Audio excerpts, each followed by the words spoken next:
96 জন staff সংখ্যা, কিন্তু আপনি ওখানে গেলে 7 জনের পাবেন না।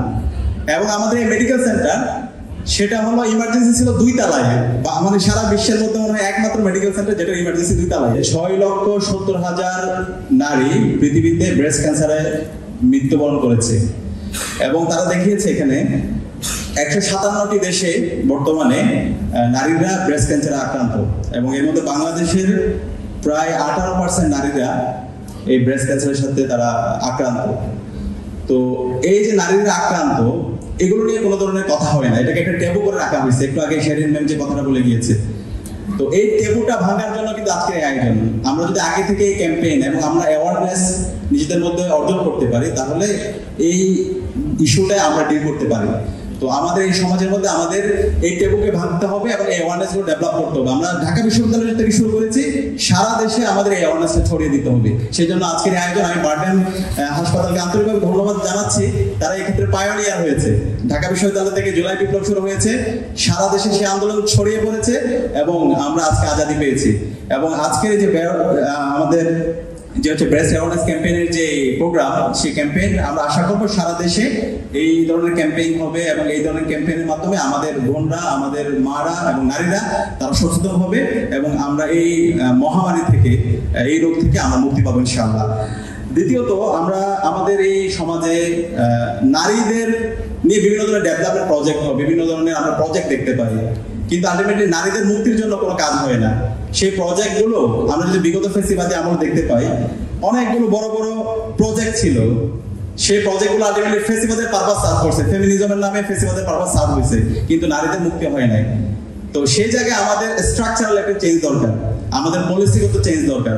আমরা যদি দেখি আমাদের এই যে বাস স্ট্যান্ড থেকে শুরু করে আপনি যদি এয়ারপোর্টে যান, সেখানে যে লাউঞ্জ আছে, নারীদের জন্য কোনো কমন রুম নাই, অথবা তাদের জন্য কোনো ব্রেস্ট ফিডিং কর্নার নাই, অথবা আমাদের এখানে যদি দেখি বিশ্ববিদ্যালয়ে আমাদের ডিপার্টমেন্টগুলোতে ওয়াশরুমগুলোর অবস্থা খুবই ভয়াবহ, তো হাইজিনের অবস্থা খুব ভয়াবহ। আমাদের মসজিদগুলোতে ফিমেল ওয়াশরুম নাই, অথবা মসজিদগুলোতে ফিমেলদের জন্য নামাজের জায়গা নেই। তো এগুলো কিন্তু একটা বেসিক জিনিস। তো আমাদের জায়গা থেকে এই জায়গায় গভর্নমেন্টের পলিসিগত জায়গায় চেঞ্জ আনার জন্য, ভয়েস রেজ করার জন্য যা যা করা দরকার, ঢাকা ইউনিভার্সিটি কিন্তু ছাত্র সংসদের পক্ষ থেকে আমরা সেই আমাদের ভয়েস রেজ করব, এবং আমরা আশা করব আপনারা সেই যাত্রায় আমাদের পাশে থাকবেন ইনশাআল্লাহ। এবং একই সাথে বিশ্ববিদ্যালয়ের জায়গা থেকে আমরা বিশ্ববিদ্যালয়ের যে সেন্ট্রাল মসজিদ আছে, সেই সেন্ট্রাল মসজিদটা নতুনভাবে সংস্কার শুরু হবে, খুব দ্রুত কথা চলতেছে। এই মসজিদের মধ্যে নারীদের জন্য আলাদা একটা কমপ্লেক্স থাকবে, নারীদের যেন ঠিক মতো নামাজ পড়তে পারে ওইখানে, এবং তাদের জন্য ফিমেল ওয়াশরুমের ব্যবস্থা করা। যে কমপ্লেক্সটা হবে, নারী এবং পুরুষ সবার জন্য ন্যায্য অধিকার নিশ্চিত করা হবে ইনশাআল্লাহ।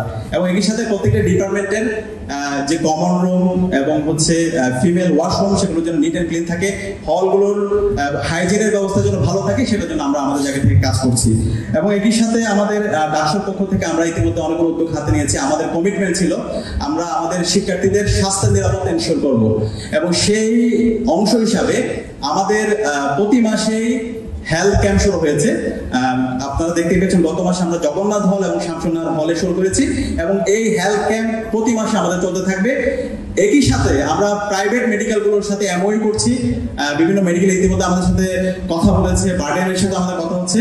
আমরা সর্বোচ্চ ছাড়ে আমাদের শিক্ষার্থীরা, আমাদের বোনরা যেন তারা পর্যাপ্ত ট্রিটমেন্ট পায় এবং সুলভ মূল্যে যেন ট্রিটমেন্ট পায়, সেটা আমরা নিশ্চিত করবো ইনশাআল্লাহ। এবং আমাদের যে মেডিকেল সেন্টার আছে, সেই মেডিকেল সেন্টার আরো নিয়ে জন্য আমরা কাজ করছি। আমাদের বিশ্ববিদ্যালয় মেডিকেল সেন্টারের বিশাল সিন্ডিকেট। আপনারা কি জানেন মেডিকেল সেন্টারের স্টাফ সংখ্যা কত? 96 জন স্টাফ সংখ্যা, কিন্তু আপনি ওখানে গেলে 7 জনের পাবেন না। এবং আমাদের এই মেডিকেল সেন্টার সেটা হলো ইমার্জেন্সি ছিল 2 তলায়, বা আমাদের সারা বিশ্বের মধ্যে মনে হয় একমাত্র মেডিকেল সেন্টার যেটা ইমার্জেন্সি 2 তলায়। রোগীদের নিতে নিতে সে মারা যাবে।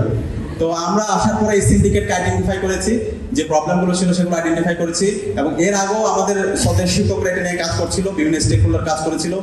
তুরস্কের একটি চ্যারিটি অর্গানাইজেশন টিকা, তারা কাজ করেছে। খুব দ্রুতই ইনস্ট্রুমেন্টগুলো চলে আসবে, পর্যাপ্ত ইনস্ট্রুমেন্ট, অ্যাম্বুলেন্স, এসি, বেড, যা যা লাগে এখানে। তো আমরা আমাদের এই মেডিকেল সেন্টারকে আধুনিকায়ন করবো ইনশাআল্লাহ। এবং মেডিকেল সেন্টারে যে সিন্ডিকেট তৈরি হয়েছে, সেই সিন্ডিকেটকে আমরা আপনাদেরকে সাথে নিয়ে ভেঙে দিব ইনশাআল্লাহ। আপনারা কি আমাদের সাথে থাকবেন ইনশাআল্লাহ? এবং আমরা আশা করবো এর সাথে আপনাদের মানে হচ্ছে যে কোনো ধরনের ট্রিটমেন্ট, অনেক ক্ষেত্রে আমাদের ডাক্তারতে আসে, আমাদের ভালো লাগে, আমাদের বোনদের অনেক আত্মীয় স্বজনের অথবা আমাদের মায়েদের ট্রিটমেন্ট কেন্দ্রিক সহায়তা দরকার। তা আমরা ডাকসুর পক্ষ থেকে কথা দিচ্ছি ইনশাআল্লাহ আপনাদের সমস্যা, আপনাদের পারিবারিক সমস্যা, যে কারো ট্রিটমেন্ট কেন্দ্রিক অথবা যে কোনো সমস্যায় আমরা ঢাকা বিশ্ববিদ্যালয় কেন্দ্রীয় ছাত্র সংসদ আপনার আপন পরিবারের সদস্যরা যেভাবে পাশে থাকে আমরা কথা দিচ্ছি আপনাদের পাশে আমরা থাকবো ইনশাআল্লাহ। এবং একই সাথে আমাদের আরেকটি হচ্ছে ইস্তেহার ছিল সেলফ ডিফেন্স নারীদের জন্য। তো ইতিমধ্যে আমরা শুরু করেছি, আমরা আশা করব আপনারা আসবেন। আমাদের মোনামি ম্যাম আমাদেরকে উনি হচ্ছে উপস্থিত থাকার ব্যাপারে তিনি আমাদের সাথে তিনি হচ্ছে আগ্রহ প্রকাশ করেছেন। তা আমরা আশা করব আপনারা আমাদের এই সেলফ ডিফেন্স কোর্সে আসবেন এবং সেখানে পর্যাপ্ত ফ্যাসিলিটি এবং যা যা দরকার সেটা আমরা আয়োজন করবো ইনশাআল্লাহ। সব মিলিয়ে আমাদের যে কমিটমেন্ট নারীদের জন্য নিরাপদ ক্যাম্পাস গড়ার আগ পর্যন্ত আমরা থামবো না, আমরা আমাদের লড়াই চালিয়ে যাব। সে যাত্রা আমরা আশা করছি আপনারা আমাদের পাশে থাকবেন, আমাদেরকে পরামর্শ দিবেন। আমরা যদি কোনো ভুল করি সেই ভুলগুলো আপনারা আমাদেরকে শুধরে দিবেন।